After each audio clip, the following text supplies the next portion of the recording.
when we have affective empathy going on, we can be a little bit more in the primitive fight or flight, which is not helpful for problem solving, as I mentioned. It turns out that mindfulness and meditation dials down the effective empathy responses in the body.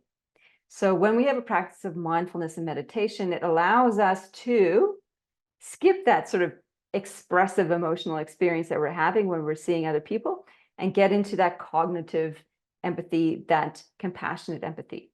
So it allows us to be more responsive and less reactive. We knew that anyway, didn't we? Meditation, mindfulness helps us stay centered. That's what I wrote my first book on.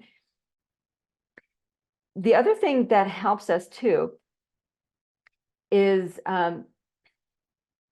interoception, the practice of becoming aware of your body. Somatic awareness of your body leads to compassionate empathy. So this sounds like a paradox. The more aware, in tune we are with what's happening in our own body, the contractions that we're experiencing, the stresses that we're feeling, the flow that we're feeling, this kind of deep bodied, embodied awareness allows us to be more compassionate.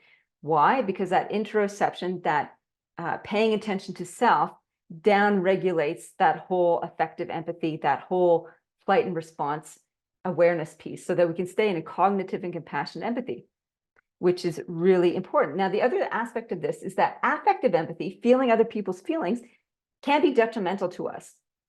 We can become too immersed in somebody else's world and not immersed in our own, to our own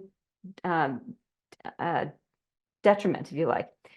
So it also increases inflammation in our body. So if we're feeling other people's stress all the time, we get stress and it can cause stress inflammation response, which is not so great.